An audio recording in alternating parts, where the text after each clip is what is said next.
আসসালামু আলাইকুম এভরিওয়ান। তো সকাল সকালে বের হয়ে বললাম, কোথায় যাচ্ছি আপনারা তো জানেন, ওই সেটা হচ্ছে আমরা ভোট দিতে যাচ্ছি। তো সাথে আছে মিতা। মিতা, আপনার অনুভূতিটা কিরকম যে ভোট দিতে যাচ্ছেন? অনুভূতি আর কি ভাই, ভোট দিলেই কি আর না দিলেই কি, যাইতাছি দেখি। তো যেটা দায়িত্ব আমাদের সেটা দায়িত্ব দিতে পালন হবে, আর দায়িত্বটা পালন করতেছি। কারণ আমাদের ভোট দিতে হবে, যেহেতু আমরা ভোটার হয়েছি, দেশের নাগরিক হয়েছি, অবশ্যই যেটা দায়িত্ব এটা আমাদের পালন করতে হবে। তো এই জন্য সকাল সকাল আমরা বের হয়ে পড়ছি, ভোট কেন্দ্র যাচ্ছি। তো কাছাকাছি চলে আসলাম আমি আর মিতা, ঠিক আছে। তো ইনশাআল্লাহ দেখা যাক কোথায় দেওয়া যায়। তো যে যোগ্য ব্যক্তি তাকে দেওয়ার চিন্তা ভাবনা আছে। আর যে দুলাভের দোকানে আসলাম চানাচুর বাজার টাজা খাওয়ার জন্য, আমি আর মিতা।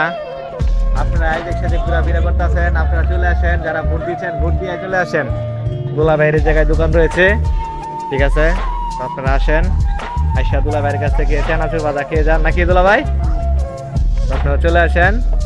তো আমরা ভোট দেওয়া শেষ করলাম, এই যে দেখেন ভোট দেওয়া শেষ। তো অবশ্যই আপনারা ভোট দেওয়ার পরে অবশ্যই আপনাদের খিদা লাগবে, তো আপনারা চলে আসবেন দুলাভাইয়ের দোকানে, ঠিক আছে।